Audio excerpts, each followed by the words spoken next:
जय हिंद दोस्तों, वंदे मातरम। जल्दी ही आने वाले दिनों में गुजरात में चुनाव होने वाले हैं। ऐसे में हर एक पॉलिटिकल पार्टी ने अपनी अपनी कमर कस ली है, जिससे कि वो गुजरात में अच्छे से अच्छा प्रदर्शन करके दिखा सके। लेकिन इन सभी चीज़ों के बीच में एक बात ये भी है कि जिस तरीके से ओवैसी की पार्टी ने यूपी में और कुछ नहीं सिर्फ वोट काटने का काम किया, वही चीज़ वो गुजरात में भी करना चाहते हैं।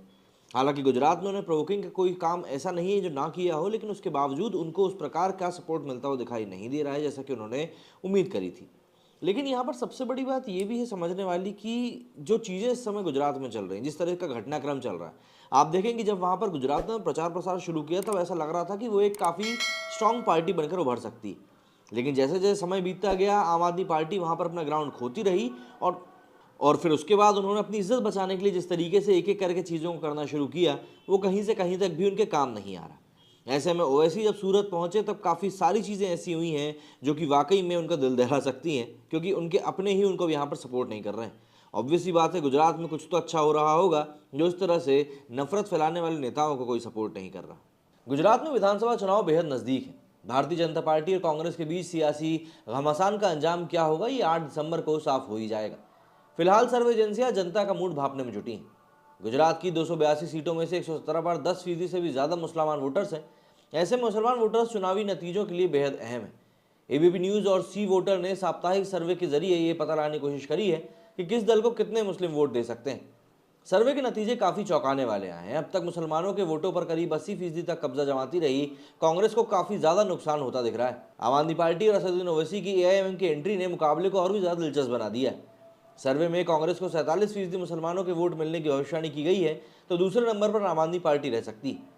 पहली बार गुजरात में सभी सीटों पर लड़ रही अरविंद केजरीवाल की अगुवाई वाली पार्टी आम आदमी पार्टी को 25% मुस्लिम वोट मिलने का अनुमान जताया जा रहा है।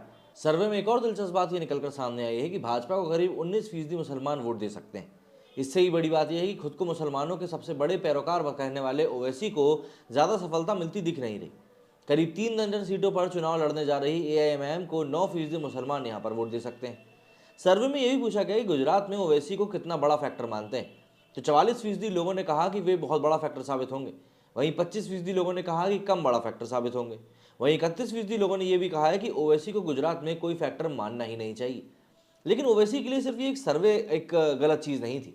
दरअसल गुजरात विधानसभा चुनाव 1 और 5 दिसंबर को 182 सीटों के लिए वोटिंग होनी है। इस बार चुनाव में ऑल इंडिया मजहिल ए इत्तेहादुल मुस्लिम लीग के उम्मीदवार भी मैदान में हैं। इनके पक्ष में एआईएम के चीफ असदुद्दीन ओवैसी रविवार को सूरत में जनसभा करने पहुंचे, लेकिन वहां उनका एक दूसरी हकीकत से सामना हो गया। ओवैसी की इस जनसभा में जमकर विरोध प्रदर्शन हुआ। युवाओं के एक बड़े गुट ने ओवैसी को काले झंडे और कपड़े लहरा कर दिखाए। यहाँ तक कि इन युवाओं ने ओवैसी की जनसभा में मोदी मोदी के नारे भी लगा डाले। असदुद्दीन ओवैसी की ये जनसभा सूरत के रुदरपुरा इलाके में हुई थी। मंच सजा हुआ था। ओवैसी जब बोलने को उठे तो विरोध शुरू हो गया। पीछे खड़े युवाओं के गुट ने काले कपड़े और झंडे लहराना शुरू कर दिए। वे लगातार मोदी मोदी के नारे लगा रहे थे। ओवैसी हालांकि इस नारेबाजी और काले झंडे लहराने की वजह से रुके नहीं, वो भाषण अपना देते रहे। ऐसा पहली बार हुआ है कि असदुद्दीन ओवैसी की किसी जनसभा में काले झंडे लहराए गए। ओवैसी ने विरोध करने वालों को भी कुछ नहीं कहा। उन्होंने अपनी पार्टी के उम्मीदवारों के पक्ष में बात रखी। लोगों को बताया कि एआईएमआईएम के उम्मीदवार चुनाव जीतने पर किन मुद्दों को सुलझाने के लिए काम करेंगे। दरअसल ओवैसी हिंदू मुस्लिम वाली नीति राजनीति ज़्यादा करते हैं। वो लगातार मुस्लिमों की दिक्कतों को बताते हैं, बीजेपी पर लगातार हमले करते हैं। ओवैसी पिछले कुछ दिनों से ये भी कह चुके हैं कि पीएम नरेंद्र मोदी की सरकार के दौरान मुसलमानों को सियासी हाशिए से बाहर कर दिया गया। इसके अलावा मुसलमानों पर अत्याचार के तमाम आरोप भी ओवैसी पर लगते रहे।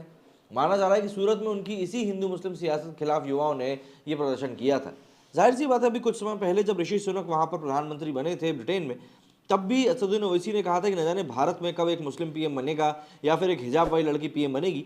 उसके ऊपर भी उनको काफ़ी ट्रोल किया गया था। पब्लिक ने सीधे तौर पर कहा था कि आप देश को तो पीएम एक हिजाब वाली लड़की देना चाहते हो, लेकिन आपकी पार्टी में खुद ही अध्यक्ष के तौर पर आप जमकर बैठे हुए हो, तो मौका तो आपसे ही शुरुआत करनी पड़ेगी।